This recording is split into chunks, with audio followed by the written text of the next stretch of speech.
River State. That's what it looks like, yes. Over 28 constituencies do not have, and INEC has a duty. They do not have. Yes, INEC has a duty immediately. And 3 constituencies are legislative for the entire. Yes, and we expect those constituencies to demand to begin to find members they will send to the house. That's what it is. That okay, Edison left on his own volition, is it not? He resigned. Do we owe his constituency an answer as to why they don't have a president in the house? It is their duty to find a way with INEC to find how to send somebody to go there. Technically speaking, it's assumed that these 27 persons have resigned. It is assumed by yes. The law says, and I keep saying this. It can only take effect when the courts. No, it is them. Okay, let me give you an example. All right. And I keep saying this every other time. People think that the original provision is that as you move, and see, we've not tested this part of the law for a long time because those that have been in power, when these people move as the way they move, are parties to the intention. So speakers or state presidents at those times sit on it. Okay. What we're seeing today is simply a function of the fact that there is a real disagreement. Otherwise, assuming an Edison or what's his name now that says this speaker is a member of this camp, he will close his eyes as to how they have moved from one party. We saw it during the last at the Senate and Reps, where the Senate president was a member of the party they were coming into. And so while the other ones were pushing to say that they should vacate their seats, they kept quiet. We saw it in Cross River State.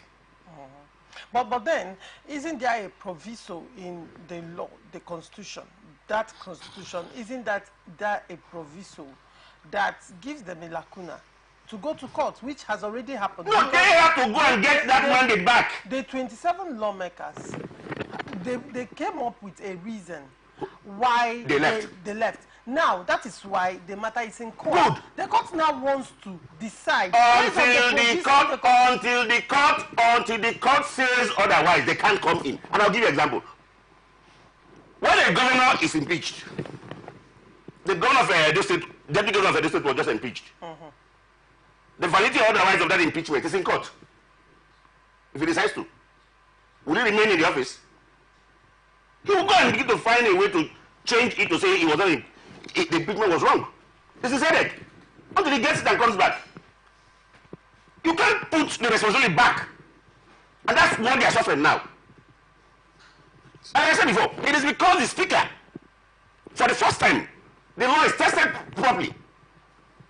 The speaker, as of today, is in another camp, so it's only he has declared it's vacant. I don't think so. He has declared it's vacant. Now, if they have a right to contest. Now, if I may remind you, if you recall, Dr. Emmanuel, as at the time, Edison Ehe declared the seats of the Amehule-led House of Assembly vacant. If you recall, he was suspended. Edison Ehe and the other 3 lawmakers were suspended. By? That was in October 2023. No, that's not getting wrong. They were suspended by the Amehule. They all work concurrently. You claimed you suspended us. We said no, you are not members of the House. And it caught at the time. And I said, all these discussions are time bound. That the judicial after. That gave him the right to suspend. No, now, that was not. At the time of suspension, Amele was still a supposed subsisting speaker. Amele was then. When he said he was going to suspend. He did a suspension. And then the court came and said, no, you are not. And another court said, yes, you are. I'm giving you the time lapse so that you get it very clear. At the time the court said, you are not. Edison. And the court order said, you are. Which means another court has not come. Hold on. Was there a court maintaining the fact that you are a speaker? No. So what did the Court of Justice of Motosho do? Now, again, when we shop, I like the fact that the lawyer has told us that it's possible to shop for intervening injunctions from the judiciary very well, because they practice every day, so they know how It is done. Don't quote The me. truth. My sister, you should not quote me. Because he privileged information. I agree, but It's a privileged as information. common Nigerians, as common Nigerians, one of the things we know very well is that our judiciary has been so bastardized that politicians being who they are, take advantage of the loopholes around to do one funny thing or the other. And like I said before, each of these things they have done, each of the parties that are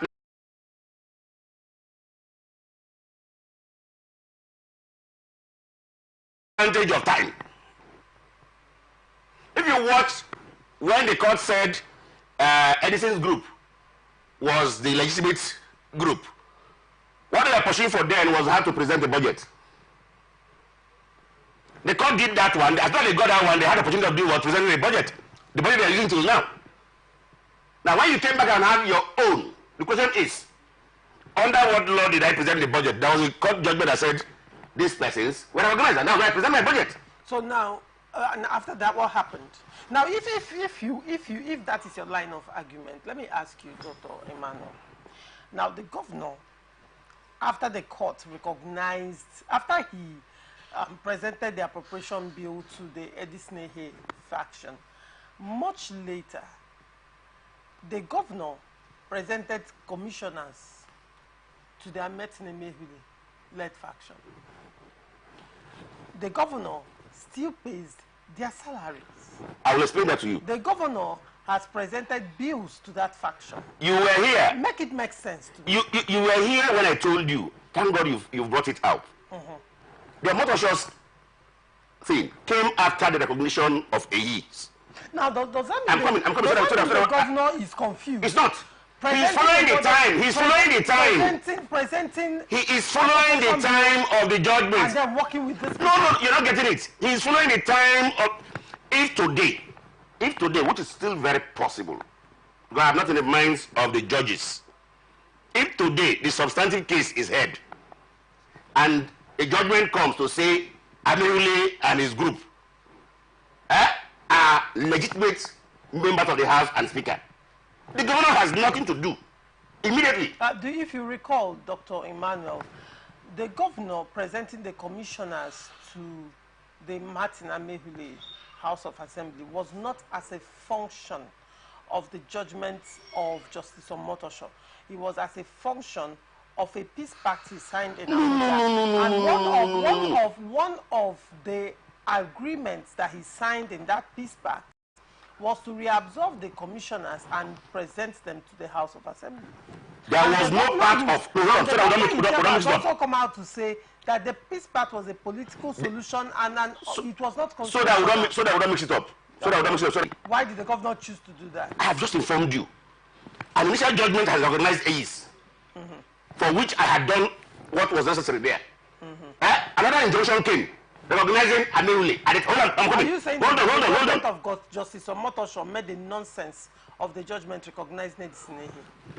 To a large extent, yes, at the time. Okay.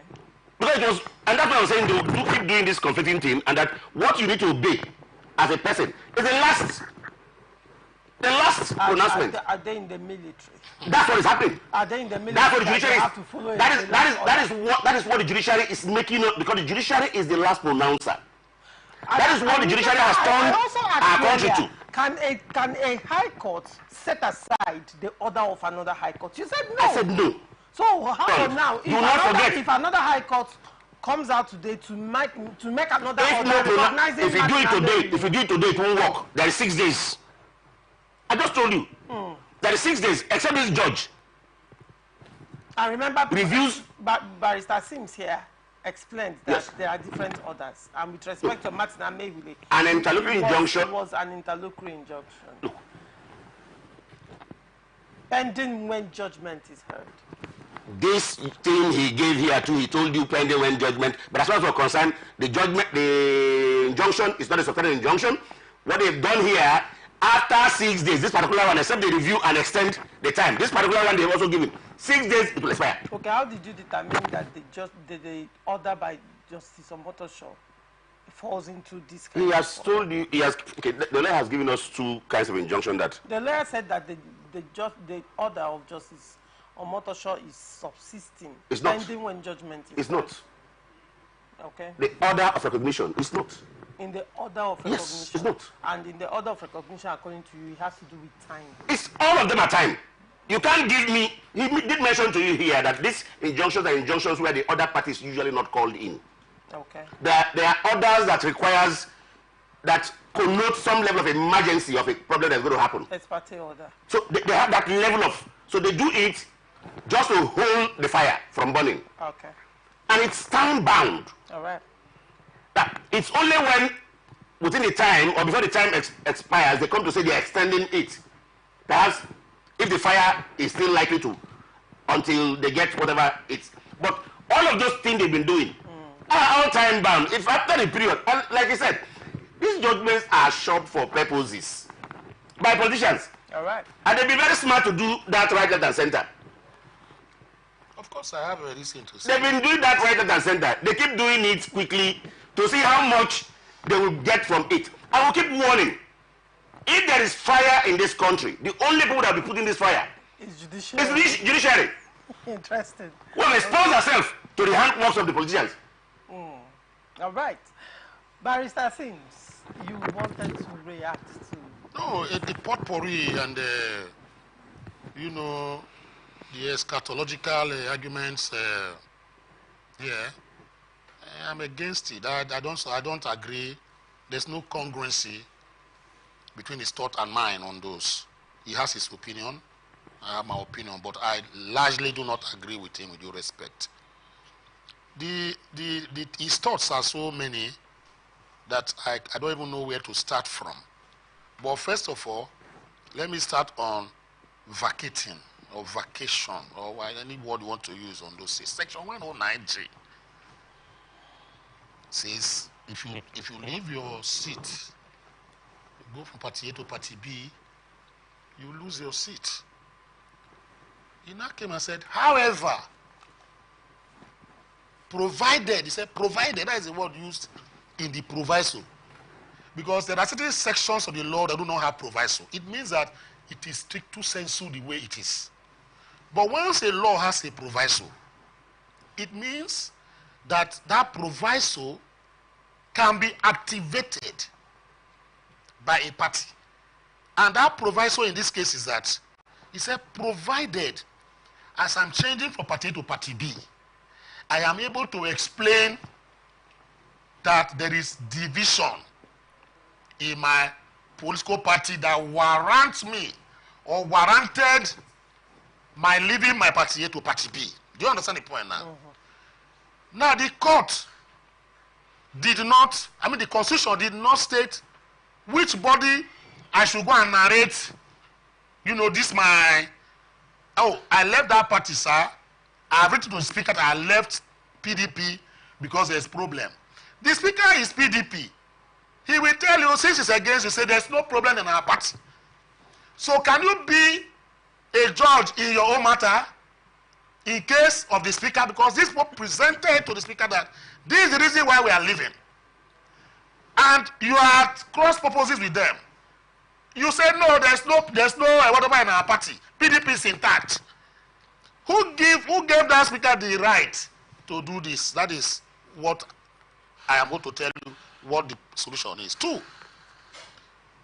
in law, when you say section 109G, it means that their position by operation of law, by what? Operation of law is vacant. But that vacancy, who is supposed to pretend that particular vacancy to show, based on the proviso in section 109G, to show that the reason they gave for their leaving the party is germane, genuine, jejune or not, as the case may be.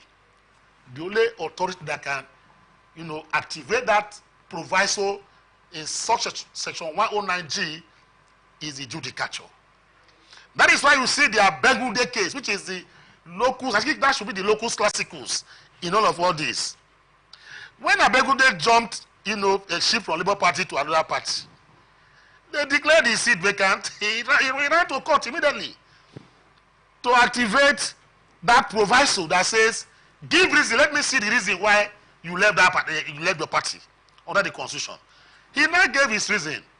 The matter went up to Supreme Court level. Do you know that Abegude was sitting because he had to arrest that particular speaker's vacation, and also ask the court to restrain them pending when this matter is exhausted.